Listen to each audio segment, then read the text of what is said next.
السلام عليكم ورحمة الله وبركاته. وعليكم السلام ورحمة الله وبركاته.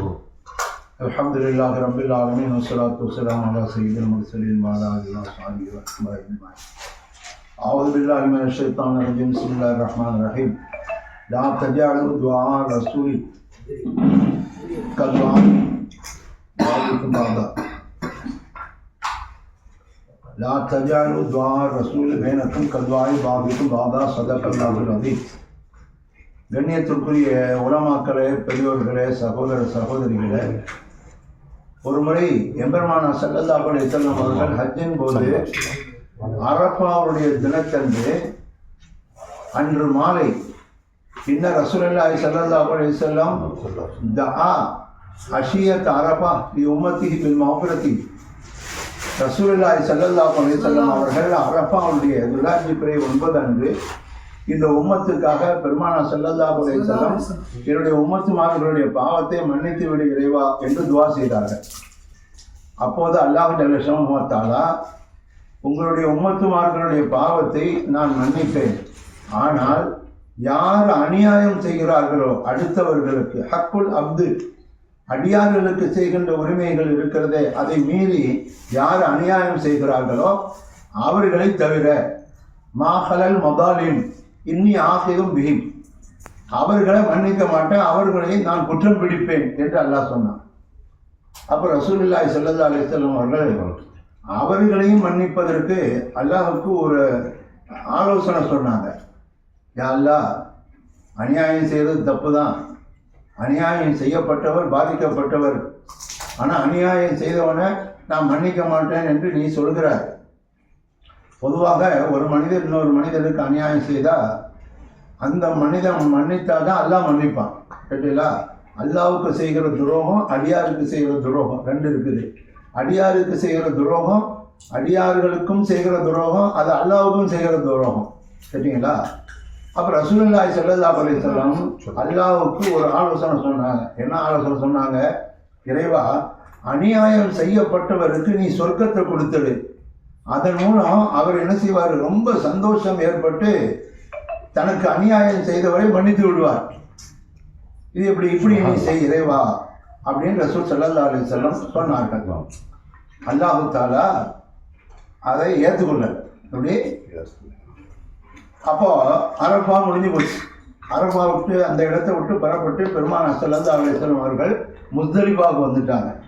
ஏன்னா 10வது இரவு முஸ்தலிஃபாவில் தங்கணும். அரஃபா, முஸ்தலிஃபா, மினா இதெல்லாம் புனிதமான இடங்கள். அப்போ முஸ்தலிஃபாவில் மறுநாள் காலையில் சுபுஹ் டயத்தில் எம்பெருமானா ஸல்லல்லாஹு அலைஹி வஸல்லம் அவர்கள் சஜதாவில் விழுந்து அல்லாஹ்விடத்தில் இந்த உம்மத்தில் உண்டான அநியாயக்காரங்களுக்கும் சேர்த்து சிபாரிசு செய்தார்கள். இறைவா, அநியாயம் செய்தவர்களை நீ மன்னிக்க மாட்டேன் என்று நேற்று சொல்லிவிட்டாய், அதை அவர்களையும் மன்னித்தருள், அவர்களையும் மன்னித்தருள் என்று திரும்ப திரும்ப கேட்டுக்கிட்டே இருந்தாங்க.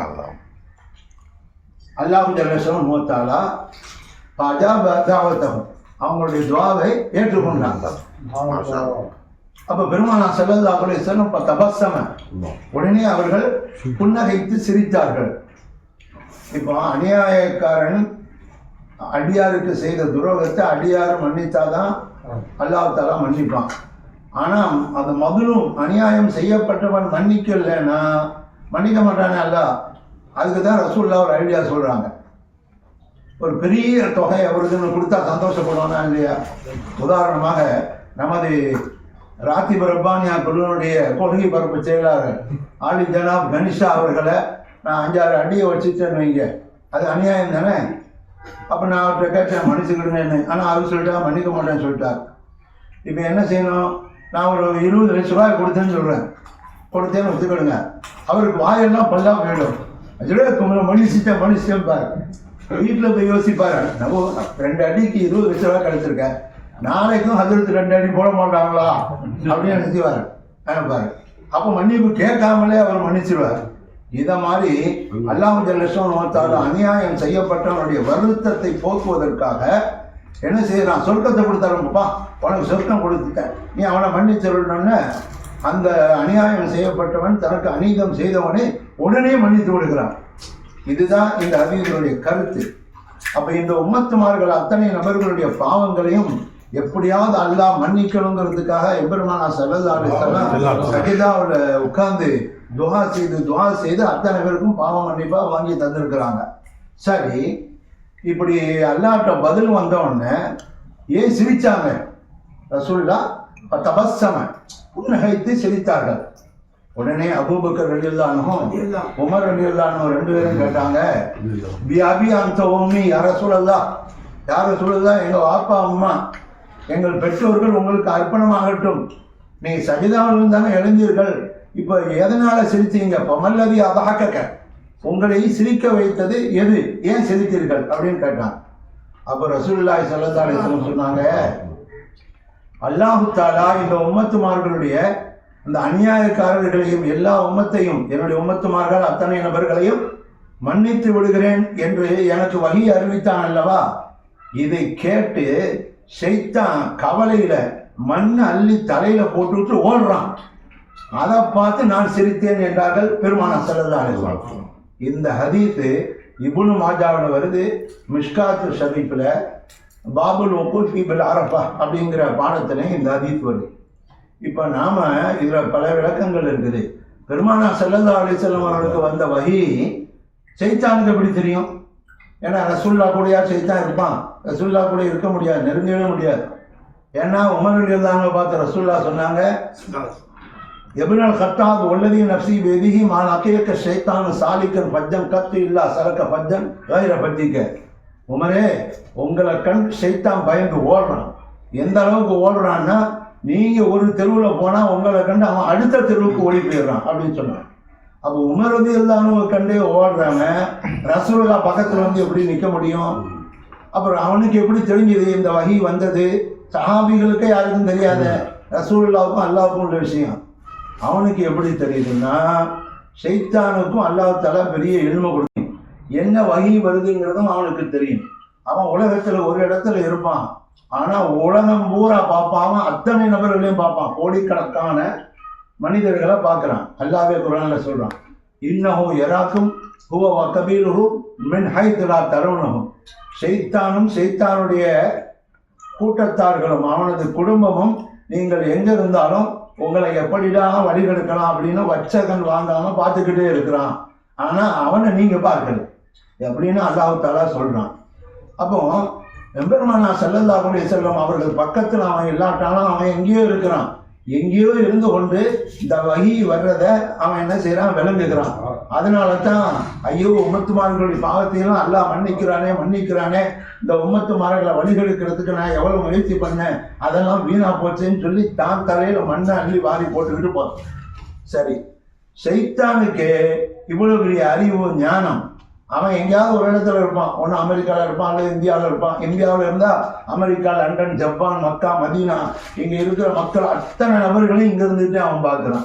அல்லது அவன் மக்காவில் இருந்தால் உலகம் பூரா அவன் பார்க்குறான். இவ்வளோ பெரிய ஆற்றல் நம்ம மனசில் என்ன நினைக்கிறோங்கிறத தெரிஞ்சும் நன்மை செய்யணும்னு நினைச்சா அதை தடுக்கிறதுக்கு என்ன செய்யணுமோ அதையும் அவன் செய்யறான். அப்போ தூரமாக ஆயிரக்கணக்கான மைல்களுக்கு அப்பால் இருந்து பார்க்கவும் செய்யறான் நம்மளுடைய உள்ளத்துல. ஏன்னா இன்னும் ஷைத்தான எதிரி மஜ்ருத்தம், ஷைத்தான் மனிதனுடைய உடம்புல ரத்தம் ஓடுகின்ற இடத்துலலாம் ஓடுகிறான் அப்படின்னு ரசூலுல்லாஹ் சொன்னாங்க. அப்ப அவனுக்கு எல்லாம் தெரியத்தான் செய்யுது.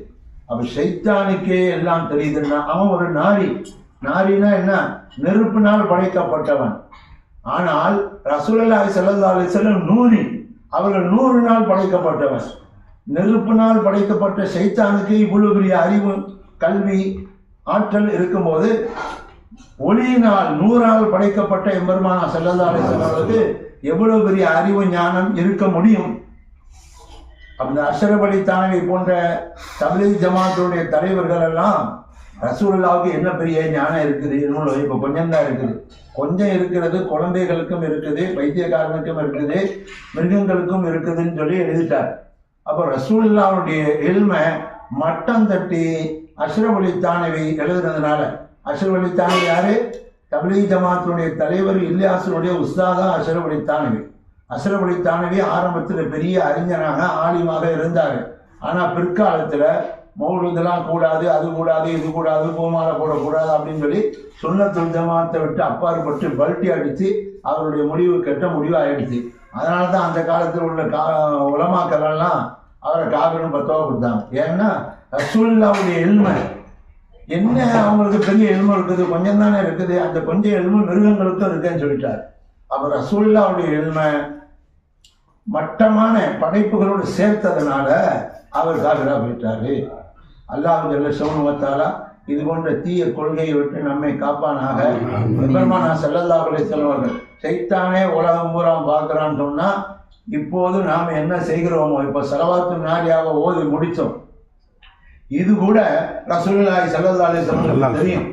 நாம் ஓத முந்திய கூட அவங்களுக்கு தெரியும். எப்படின்னா ரசூலுல்லாஹ் சொல்கிறாங்க, ஒழுகத்து அலைய ஆமால் உம்மத்தி ஹசனுஹா ஓ செய்யுஹா, என்னுடைய உம்மத்துமார்கள் கியாம நாள் வரை என்னென்ன செய்ய போகிறாங்க, அது நல்லதோ கெட்டதோ அத்தனையும் முதலையே அல்லாஹ் தஆலா எனக்கு எடுத்து காட்டிட்டான்.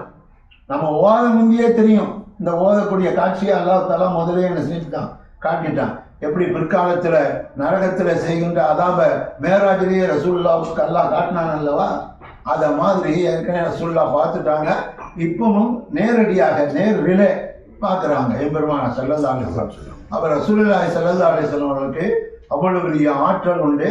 ரெண்டாவது அல்லாஹ் சொல்வதை போல லா தஜாலு துஆ ரசூல் பைனக்கும் கதுஆய் பாபிக்கும் பாபா, உங்களுடைய நபி செய்கின்ற துஆ நீங்கள் சிலருக்கு செய்கின்ற துஆவை போல அல்ல.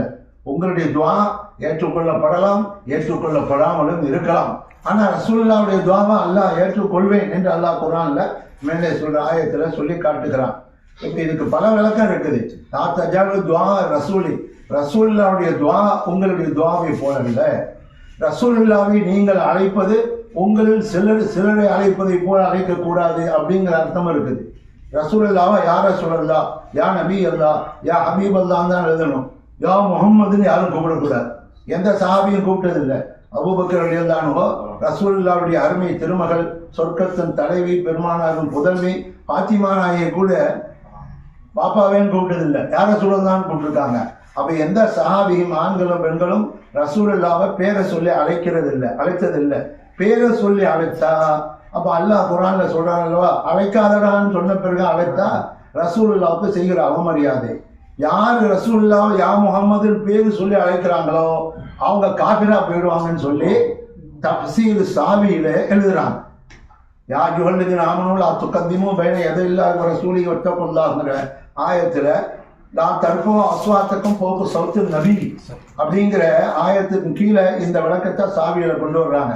ரசூலுல்லாஹ்வுடைய சப்தத்தை விட உங்களுடைய சப்தமே உயரக்கூடாது, அது அவமரியாதை என்று சொல்லும்போது அவங்க பேரை சொல்லி யா முஹம்மதுன்னு சொன்னால் அதுவும் அது அவமரியாதை தானே.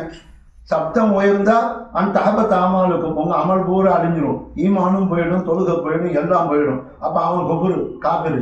அது மாதிரி யா முஹம்மதுன்னு என்று யார் அழைக்கிறார்கள் ரசூலுல்லாஹ்வை அவன் காபிரா போயிடுறான்னு சொல்லி தஃசீரை சாவியிலே எழுதியிருக்கிறாங்க. இதுதான் ஹக்கு. சரிங்களா? இப்போ பைதி ஷா தரீக்கா, நூரி ஷா தரீக்காவிலாம் என்ன செய்கிறாங்க, யா முஹம்மது யா முஹம்மது யா முஹம்மதுன்னு ரசூலுல்லாஹ்வை கூப்பிடுறாங்க. இது பக்க ஹராமும் குஃபுரும் ஆகும். இவங்கெல்லாம் தௌபா செய்து வேணா அவங்க எப்படி சொல்லலாம், யார் ரசூலுல்லாஹ் யார் ரசூலுல்லாஹ் யார் ரசூலுல்லாஹ் யா ஹபீபல்லாஹ் யா ஹபீபல்லாஹ் யா அய்யுஹல் முஸம்மில் யா அய்யுஹல் முத்தத்திர்னு சொல்லலாம். யா முஹம்மது யா முஹம்மதுன்னு சொல்றது அல்லாஹ் சொல்ற இந்த ஆயத்துக்கு விரோதமானது.